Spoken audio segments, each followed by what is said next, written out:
It's personal between me and you, and I'm going to do you some serious harm, you big stiff idiot. The Untouchable True School Sports Empire proudly presents something the boxing games are missing. Hey, what's going on? It's your boy BT, and I came here to talk some boxing with the thousands of True School Sports subscribers.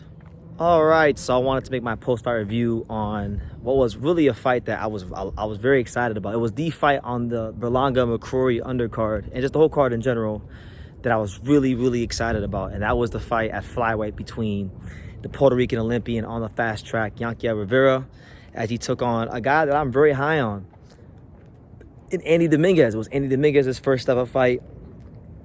It was really and truthfully Yankiel Rivera's first ever fight, so something had to give. And on top of that, just the cherry on top of it all, it was a Mexico versus Puerto Rico fight. You know, I've always thought, like, I've been thinking over the last couple of years that Mexico versus Puerto Rico has been a little played out, but this was a fight between Mexico and Puerto Rico that I thought was going to really deliver. And boy, did it really did deliver in a major way, because you look at Yankiel Rivera, he's a very skilled southpaw, you know, Olympian, knows how to move around the ring, and he showed it early in the fight.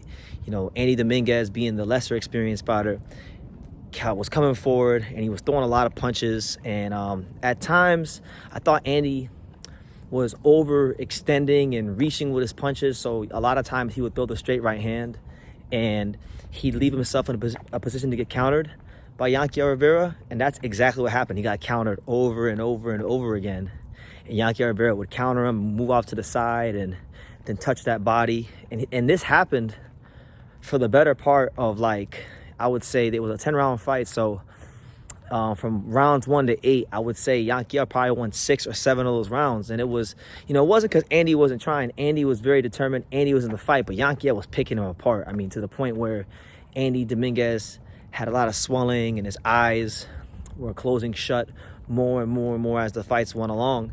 And, you know, it got to the point where it's like, okay, you know, Andy's just outclassed, and you know, he's gonna really probably lose a UD and not really be much of a threat the rest of the fight. But that's actually not what happened, because Andy Dominguez didn't go out like no punk.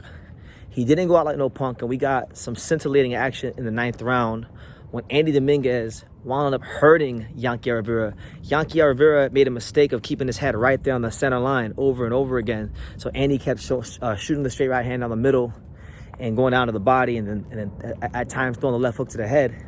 And he had this guy ready to go. I mean, it really looked like Andy Dominguez was going to stop Yankiel Rivera in a major way and get him out of there in a beautiful comeback fashion. But he punched himself out a little bit, and Yankiel had just enough in the tank to survive. I know also, I believe it was his dad or his grandfather or someone from his family passed away, so he had a heavy heart going into the fight. And I think that actually may have allowed him to go the extra mile in the fight. And he was able to survive. And then once we got to the 10th round, Andy had nothing left, and Yankiel, with his experience and his craft, was able to survive the 10th round, and he winds up winning he wins the fight 99 to 91 on most of the scorecards. So it was a wide UD, but the wide unanimous decision victory, it doesn't really tell the full story of just how close he came to getting stopped in that 9th round. So even in a loss, I think Andy's stock will go up, but he's got some things to work on. And I think Yankiel may have, you know, hopefully not, because I like Andy, but, you know, in fights like that, sometimes it can be career altering. So we'll see how he comes back from it. He's got a lot to learn and a lot he's got a lot of maturing to do as a fighter, but I thought he behaved like a fighter when the going got tough. And a lot of times you can lose a fight, but it's not really about losing the fight. Sometimes it's about how you lose the fight. And I thought Andy showed his balls, his guts, his determination. And he just, now all Andy needs, I think, is maybe some better conditioning and just a little more experience. And he'll be back in the flyweight division to really be a player. So watch out for him. But let's talk about Yankiel Rivera, because Yankiel, he's not ranked in any of the other sanctioning bodies except the WBA. He's number 12. He was number 12 in the WBA coming to this fight. Andy was 4, so you would think that he's going to be ranked higher after the win once the rankings finally update. But, you know, ranked in and around him, you got some really good fighters. You got Galal Yafai, you got Hiroto Kayaguchi, you got the former champion Artem Dalakian. There's some really, really good fighters for Yankiel to fight in the, flyweight division. And then also you got the new champion, Seigo Yuri Akui, who I thought lost to Dalakian and should have beat champion, but you got him as well, who's a champion. So I think Yankiel really, he might only be a fight or two away from a world title shot, because once the rankings update, he's going to be in the top 10. So I'm thinking maybe one more fight. Peter Khan, I'm sure, will have a good plan for him. And then it's not far-fetched that Yankiel Rivera could fight for a world title by the end of this calendar year, 2024. And I got to say, man, Yankiel Rivera, I may have been sleeping on Yankiel a bit, because, I've seen him fight before, but I think he showed a lot in this fight. I think Yankiel showed himself to be one of the most skillful Puerto Rican fighters in boxing. And obviously his pedigree shows us that. But, he got tested in a major way, and he showed that he's more than just a skilled fighter with good amateur pedigree. He showed us that he's got some gumption, he's got some grit to him. So I think he's the real deal. I think he's a guy that, if you're looking for the next Puerto Rican champion, he's a guy that I think, is on the fast track to becoming that. Because I'll be honest with you, I thought Andy was going to pull it off. He didn't. And Yankiel's experience wasn't enough to prevail, but it was a great fight. And I think in fights like this, there really are no losers. And it was, in my opinion, for Mexico and Puerto Rico, this fight, albeit it was a wide UD, because of how everything went in the later rounds, it kind of was a bit of a classic.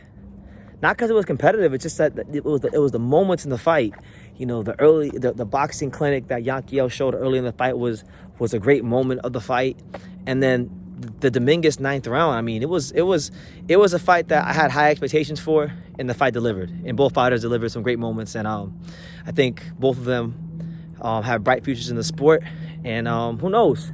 Maybe one day, if Andy Dominguez can get himself right and the stars align, we can run it back, and the second fight could be better than the first fight, and you might have a Mexico-Puerto Rico trilogy. But that's obviously a little bit of wishful thinking. But let me know what you guys think in the comments down below. Well, who do you want to see Yankiel fight next?